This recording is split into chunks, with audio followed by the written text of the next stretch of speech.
adalah adik Rafael Aron Javerape dari SMP Pangudi Luhur Moyudan dari Sanggar Balai Budaya Minomartani dengan lakon Sugriwa Subali.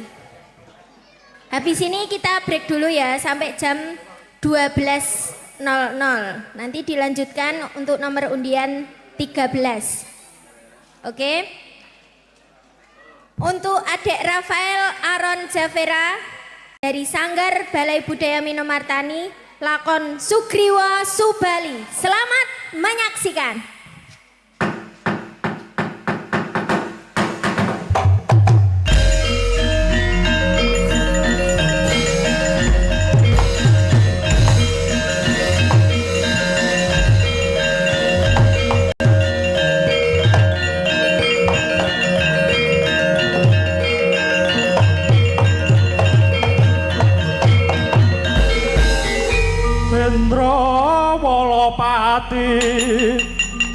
Sang Narasubali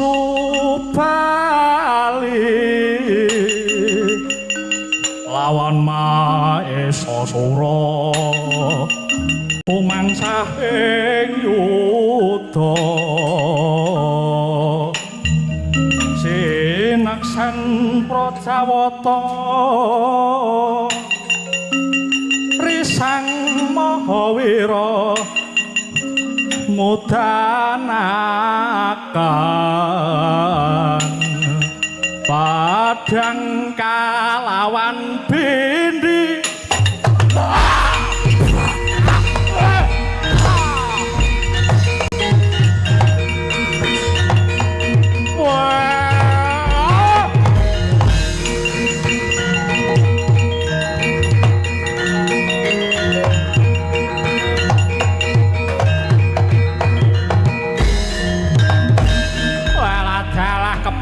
Yangsat ana maling wani gebang calon garwaku ayo ngaku sapa ang dadaran aku Raden Subali. Walah dalah Subali we ayo ngendi calon garwaku ayo gage balekno Dewi Tara ora bakal tak julke ayo julke aku ora bakal kowe tak julke ora gelem ngeculke aku ora gelem ngeculke ra kelakon mati dari aku.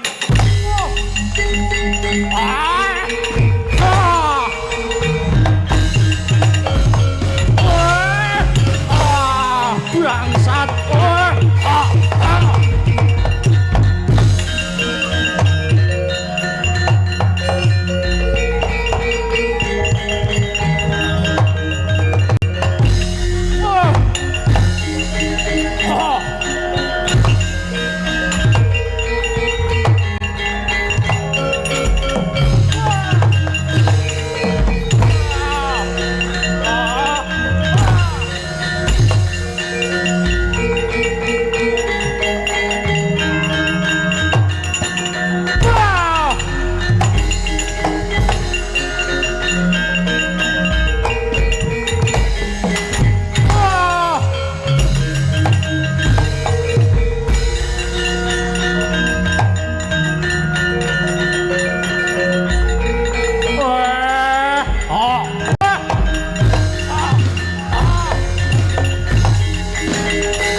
Yayi Sugriwa pun kakang selamat Yayi.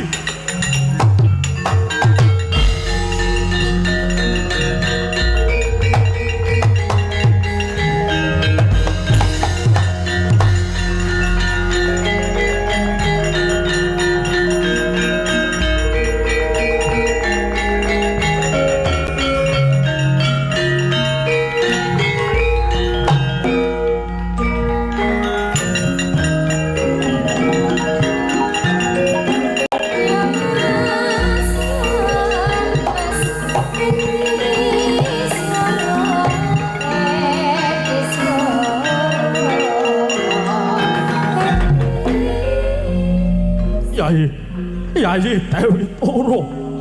Piye Kakang Sugriwa? Pun Kakang jaluk pangapura. Yen sekirane durung bisa gawe kabagyan ning atimu. Sabab Sugriwa lan Kakang Subali kuwi beda. Aku ngrumangsani. Aku kalah babagan olah apa wae. Aku kalah, Yayi. Wis to Kakang, ora sah cilik atimu. Kanggo kurana bedane. Nuwun sewu Kakang. Aku pancen dikodratke rabi sato. Nanging wis bejo aku rabi marang Kakang Sugriwa. Ora rabi kelawan kebo. Yayi, pun Kakang ingkang prapta, Yayi.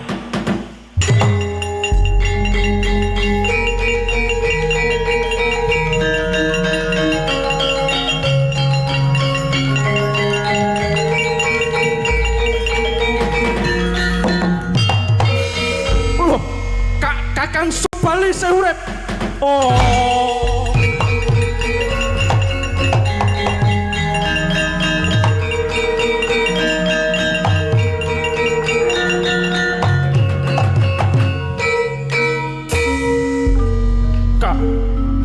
Kakang Subali isih urip.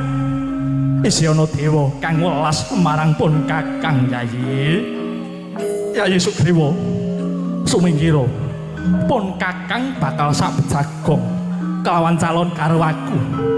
Ya calon Pak Umuipe Dewi Toro.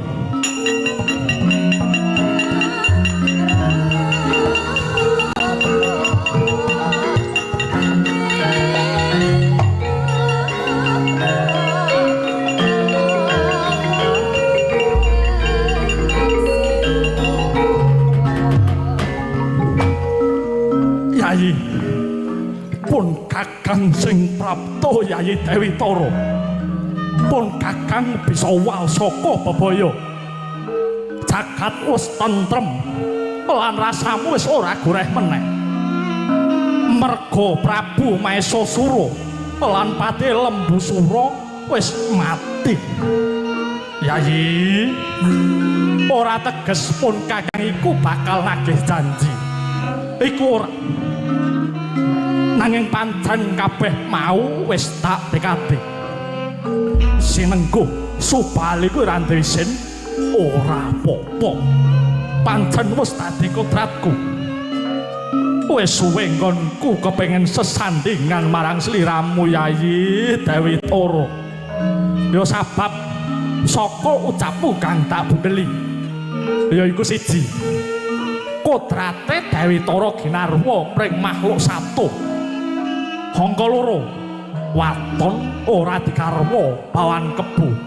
Nah, mula saka iku saya tuwuh tekadku lan tak nggo dayaning uripku.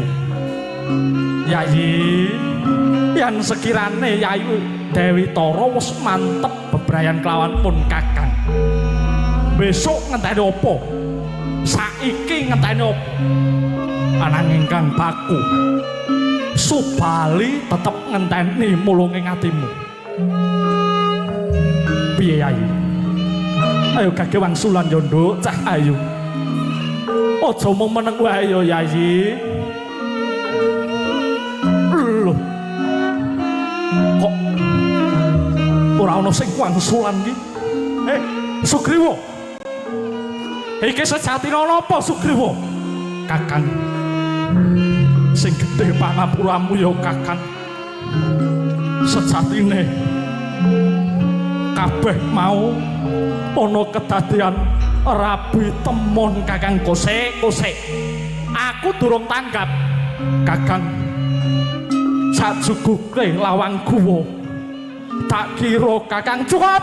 Mbok kira aku mati apa piye? Oh.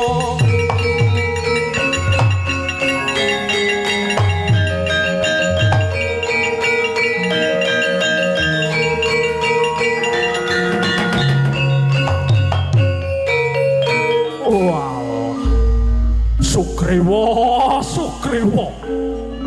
Kaya kowe iki ra ngerti karo kasektene kakangmu iki. Mbok kira, mbok anggap nek aku kejugrukan lawan gua aku mati wae piye? Kudune kowe iki nunggu. Lan aja gawe pesti dhewe. Kakang sing sareh yo Kakang. Dudu kaya ngono yo Kakang.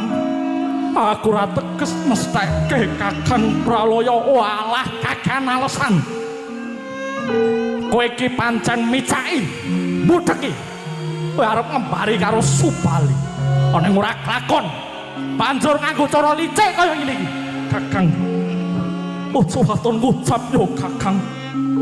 Aku pancen mengkono dadi adikmu. Kepiye wae. Aku kalah nek karo Kakang Subali. Lha yo aja terus ida-ida kaya ngono yo Kakang. Pancen kodrate Sugriwa kudu dita-ida. Nek ora sak lawase dita-ida Kakang. Nah. Sok ketok lorekmu. Sok ketok bosokmu. Aku ngerti. Aku ngerti. Yen aku iki mati, kowe mung arep melek karo Dewi Tara. Nanging tak kira pancen Kakang wis mati. Ora sah mbok kira mati. Pinter omong. Mergo aku roh ana getih putih lumeber saka sak sela-selaning watu guwa Kakang. Apa tak kira yen getih putih kuwi aku sing mati wae piye? Ayo gagasan. Kuwi uteke Maesasura lan Lembusura sing tak adu kumbo pecah sirahe. Oh. Jagat Dewa Bathara. Kakang. Aku luput Kakang. Aku luput Kakang. Aku njaluk ngapura Kang. Was, mbok ora caturan. Bakune aku wis sepuro diapurmu. Kowe minggat to. Lunga sing adoh. Aku wis ora sudi weruh raimu. Wis, Kakang minggat to. Iya Kakang. Yen kaya ngono aku jaluk pamit yo Kakang.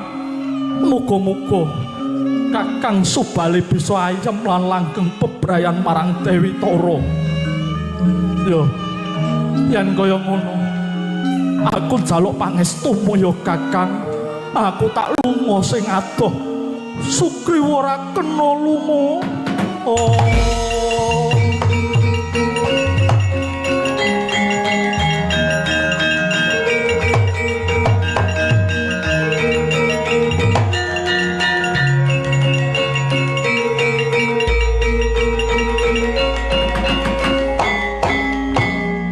Kakang Sugriwa, aku kepengin bebrayan iki tetep langgeng.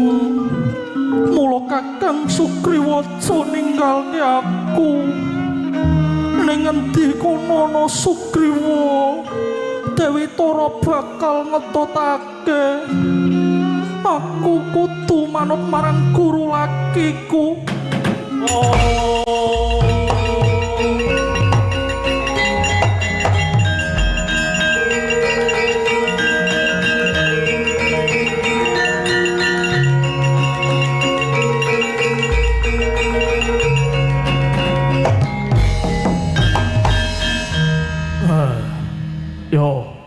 Yo, aku ngalah.